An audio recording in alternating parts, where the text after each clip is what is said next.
Episode 2 पहला quest पूरा हुआ। वह 1 घंटे से अधिक समय तक सड़कों पर घूमता रहा। वह एक रेस्तरां में जाना चाहता था, लेकिन उसे यकीन था कि अगर वह रेस्तरां में आधा कदम भी रखेगा तो वे उसकी पिटाई कर देंगे। उसे पिटाई के दर्द का डर नहीं था, बल्कि मौत का डर था। आखिरकार अब तक जो कुछ उसने देखा था, उसके हिसाब से दिन दहाड़े सड़क पर लोगों को मारना कोई बड़ी समस्या नहीं थी।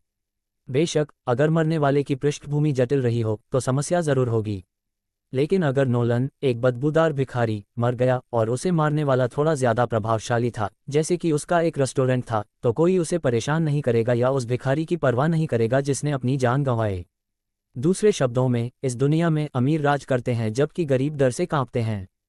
जंगल का कानून। लेकिन अगर वे रेस्टोरेंट में घुसते ही उसे मार डालना चाहते थे तो नोलन ने उन्हें दोष नहीं दिया। आखिरकार वह खुद अपनी ही गंध बर्दाश्त नहीं कर पाता था, दूसरों की तो बात ही छोड़िए। बस उसकी बदबू बहुत ज्यादा थी। नोलन के रेस्तरां में प्रवेश नहीं करने का एक और कारण यह था कि वह नहीं जानता था कि क्या गहने विक्रेता ने उसे फेंके गए 3 तांबे के सिक्के उसे उचित भोजन खरीदने के लिए पर्याप्त होंगे। हालांकि नोलन निराश नहीं हुए। आखिरकार वह भूखे पेट को उसका ध्यान कैसे भटकाने दे सकता था। उसे अभी भी बहुत सी चीजें करनी थीं। जब वह बिना सोचे समझे सड़क से सड़क पर चलता था तो उसने ध्यान से अपने अगले कदम के बारे में सोचा। दर्जी ने भिखारी को अपनी ओर आते देखा और तुरंत दुकान के पास रखी झाड़ू उठा ली। उनकी सूची में पहला कार्य सिस्टम द्वारा उन्हें दी गई खोज को पूरा करना था। इससे न केवल उसे इनाम मिल सकता था, बल्कि उसके पास भोजन के लिए भी पर्याप्त पैसे होंगे। उनका दूसरा काम साफ कपड़े ढूंढना था और तीसरा था नहाना। उसने पहले से ही योजना बना ली थी कि नदी में कहाँ स्नान करना है। उनके सिद्धांत के अनुसार इस शहर की आबादी शायद 10 लाख से अधिक थी, और ऐसे शहर की रक्षा के लिए उसके चारों ओर बड़ी दीवारें होनी चाहिए। हालांकि उसने अभी तक दीवारें नहीं देखी थीं, फिर भी उसे लगभग 90% यकीन था। और इस पैमाने का शहर जरूर पानी के स्रोतों के पास बसा होगा, यानी शहर से होकर कोई नदी जरूर गुजरती होगी। नोलन आधे घंटे तक सड़कों पर घूमता रहा और आखिरकार कपड़े बेचने वाले एक स्टॉल के सामने रुका। स्टॉल के मालिक के पास पहुंचते हुए उसने बुदबुदाया, यही है। स्टॉल का मालिक लगभग 40 साल का लग रहा था। उसके छोटे काले बाल थे और उसने कैजुअल यूरोपीय कपड़े पहने हुए थे। उसके गले में एक नाप का फीता भी लटका हुआ था, जिससे उसके पेशे का पता चलता था। दर्जी ने भिखारी को अपनी ओर आते देखा और तुरंत दुकान के पास रखी झाड़ू उठा ली। भाड़ में जाओ, नोलन ने मन ही मन गाली दी। हर किसी के पास झाड़ू क्यों है? पफ। नोलन स्टॉल से 2-3 मीटर 6.5-9.8 फीट पहले घुटनों के बल गिर पड़ा। अरे साहब, आप बहुत अच्छे इंसान हैं। मैं आपसे विनती करता हूँ, कृपया मुझे कुछ पुराने कपड़े दे दीजिए जिनकी आपको ज़रूरत नहीं है। ईश्वर आपको अपार धन संपत्ति से नवाजेगा। दर्जी ने अपने चारों ओर नज़र डाली। उसका खून तब खौल उठा जब उसने देखा कि संभावित ग्राहक बदबूदार भिखारी के कारण उसके स्टॉल से बच रहे हैं। इससे पहले कि मैं तुम्हें पीट पीट कर मार डालूं, यहाँ से चले जाओ। वह गुस्से से दहाड़ने लगा। नोलन के चेहरे पर एक हल्की, ध्यान न देने योग्य मुस्कान फैल गई क्योंकि उसने देखा कि सेल्समैन चिंतित हो गया है। उत्तम, वह धीमी आवाज में बुदबुदाया। वह जानता था कि उसे कितनी बदबू आ रही है और उसने इसे अपने लाभ के लिए उपयोग करने की योजना बनाई। उसने दर्जी को ग्राहकों को खोने की योजना बनाई ताकि उसके पास उसे छोड़ने के लिए कपड़े देने के अलावा कोई विकल्प न हो। बेशक इस योजना में एक घातक दोष था। एक मौका था कि दर्जी उसे कुछ नहीं देगा और बस उसे हरा देगा। दूसरे शब्दों में, नोलन सट्टेबाजी कर रहा था। इस बात पर दांव लगा रहा था कि उसकी गंध दर्जी को उसके बहुत करीब आने से रोकने के लिए पर्याप्त थी या नहीं। सर, कृपया, यह आपके लिए बहुत मायने नहीं रख सकता है, लेकिन आप मेरी जान बचाएंगे। नोलन ने भीख मांगना जारी रखा। वह अपने माथे को जमीन पर मारने के लिए यहाँ तक चला गया था। धूप में खड़े खड़े दर्जी को पसीना आने लगा। दिन इतना गर्म नहीं था। आखिर पतझड़ का मौसम था। उसे पसीना आने लगा क्योंकि भिखारी की बदबू उसकी नाक तक पहुंच गई थी। हाँ, नोलन ने सांस छोड़ी। उसने दूसरी गली में कदम रखने के बाद दौड़ना बंद कर दिया। वह भिखारी को मार भी नहीं सकता था। आखिरकार कुछ मीटर की दूरी से ही बदबू आ रही थी। वह कल्पना भी नहीं करना चाहता था, अनुभव करना तो दूर की बात, भिखारी के पास होने पर कितनी बदबू आ रही होगी। जल्द ही दर्जी की आंखों में आंसू भर आए। एक तो असहनीय गंध के कारण और दूसरा इसलिए कि सभी लोग उसकी दुकान से कम बदबूदार की शक्ति वास्तव में अजेय है। वह खिलखिलाया, काश नए सम्राट रोवन आप सभी को नष्ट कर देते। तुम सब बेकार हो, जिसमें उसे भी शामिल किया गया है। ये पहले से ही वान का दूसरा वर्ष है और उसने कुछ नहीं किया है। दर्जी आंसू में चिल्लाया क्योंकि उसने अपने खाली हाथ से सबसे नज़दीकी कपड़ा लिया और नोलन पर कपड़ा फेंक दिया। जब उसने देखा कि उसने अपना सबसे कीमती कपड़ा फेंक दिया तो उसका दिल दुखने लगा, लेकिन फिर भी यह एक छोटी सी कीमत थी अगर वह भिखारी को छोड़ने के लिए प्राप्त कर सकता था। इसे ले लो और खो जाओ, दफा हो जाओ, वह अपने फेफड़ों के नीचे से चिल्लाया क्योंकि उसने दूसरे हाथ में झाड़ू नोलन पर फेंक दी। नोलन झाड़ू से पहरा दे रहा था। मैं इसे ले लूंगा, उसने एक फीकी मुस्कान के साथ कहा क्योंकि उसने जल्दी से कपड़ा उठाया, खड़ा हो गया और अपनी पूरी ताकत से भाग गया। हाँ, नोलन ने सांस छोड़ी। उसने दूसरी गली में कदम रखने के बाद दौड़ना बंद कर दिया। उसने अपनी सांस पकड़ने के लिए थोड़ी देर आराम किया और फिर कपड़ों की जांच करते हुए सामान्य रूप से चलना जारी रखा। मैं वास्तव में भाग्यशाली हूँ, वह बुदबुदाया। हालांकि मैं कपड़ों के बारे में ज़्यादा नहीं जानता, फिर भी मैं बता सकता हूँ कि यह रेशम से बना है। इतना सुंदर काला रेशम हनफू। मैंने इस बार जैकपॉट मारा। बदबूदार की शक्ति वास्तव में अजेय है, वह खिलखिलाया। हनफू पारंपरिक चीनी कपड़े। वह मदद नहीं कर सका लेकिन ध्यान दिया कि इस सड़क पर उतने लोग नहीं थे जितने दूसरे थे। इसके अलावा सड़क की शुरुआत में कई स्टॉल थे, लेकिन जैसे जैसे वह सड़क पर गहराई तक चला गया, सड़क के किनारों पर लगे स्टॉल कम और कम होते गए। उन्होंने ये भी देखा कि कई लोग उनसे दूरी बना रहे हैं, लेकिन वह उन्हें दोष नहीं दे सकता था। आखिरकार उससे आने वाली भयानक गंध को अलग रखें, वह भयानक लग रहा था। उसके काले गंदे बाल इतने गंदे थे कि उनका रंग भूरा था, और उसके जर्जर कपड़े, यदि आप उन्हें ऐसा कह सकते हैं, तो एक छड़ी पर लटके हुए गंदे पुराने बैग की तरह लग रहा था। हालांकि वह लोगों के व्यवहार के बारे में कम परवाह नहीं कर सकता था। वह बस एक दिशा में चला गया, इस उम्मीद में कि जल्द ही दूरी में एक नदी दिखाई देगी। क्वेस्ट विंडो, वह बुदबुदाया और नीली खोज खिड़की तुरंत उसकी आंखों के सामने आ गई। क्वेस्ट, दूसरी दुनिया से भिखारी।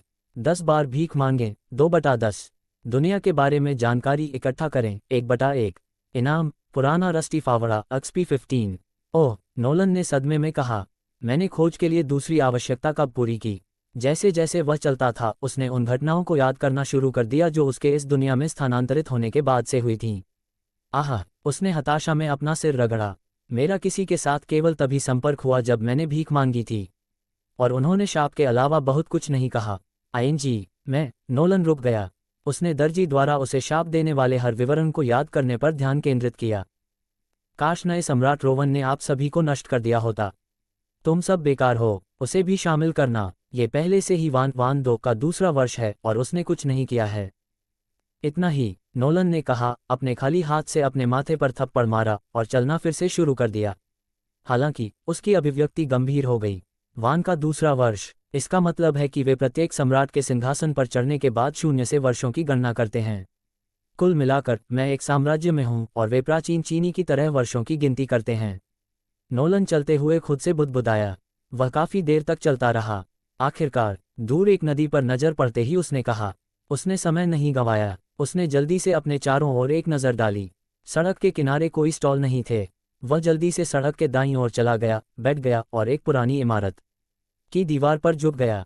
जिस इमारत पर वह झुक गया था, उसके बगल में एक और इमारत थी और उन दो इमारतों के बीच थोड़ा सा अंतर था, बस इतना कि नोलन अपने नए कपड़े छिपा सके। फिर उसने अपना हाथ सामने की ओर बढ़ाया और अपनी हथेली खोल दी। कृपया दया करें।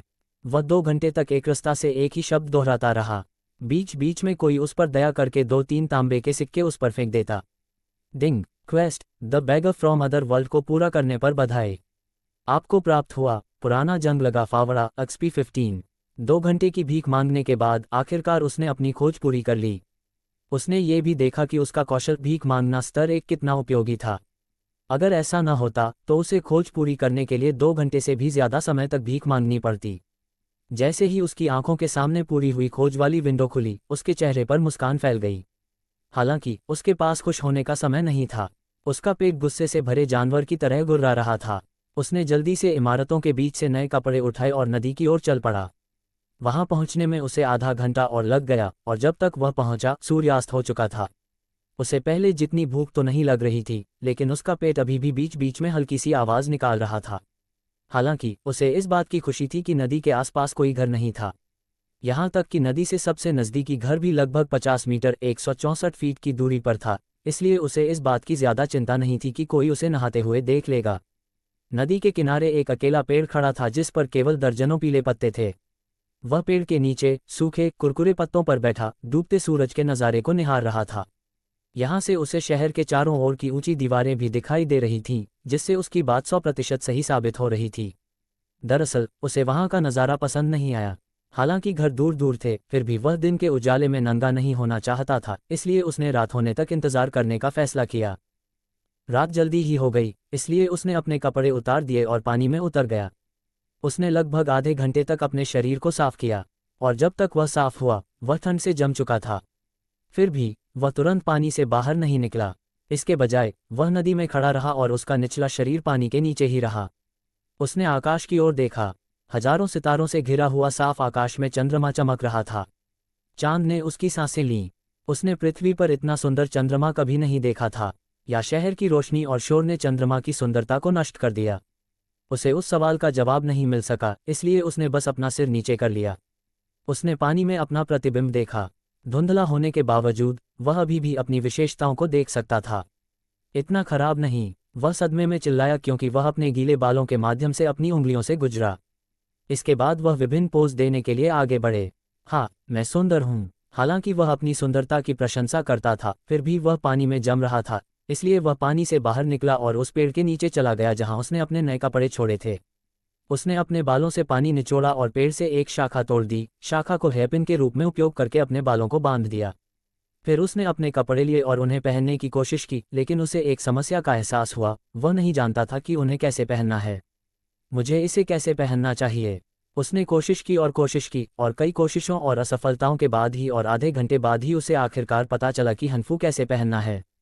अपने काले बालों और सुंदर चेहरे के साथ काले हनफू पहने हुए कोई भी यह नहीं कह सकता था कि वह पहले से बदबूदार भिखारी था। यहाँ तक कि खुद नोलन भी विश्वास नहीं कर सकता था कि वह था। दूसरों की तो बात ही छोड़ दें। सड़क की ओर जाने से पहले नोलन ने अपने पुराने कपड़े लिए, उन्हें नदी में धोया और फिर उन्हें सूखने के लिए एक पेड़ की शाखा पर लटका दिया। शहर में तेल की गोद बहुत पहले ही जल चुकी थी। चांदनी ने व्यस्त सड़क की ओर अपना रास्ता रोशन किया, और नोलन अपनी आस्तीन में केवल 30 तांबे के सिक्कों के साथ इस सड़क की नाइटलाइफ का अनुभव करने के लिए तैयार था।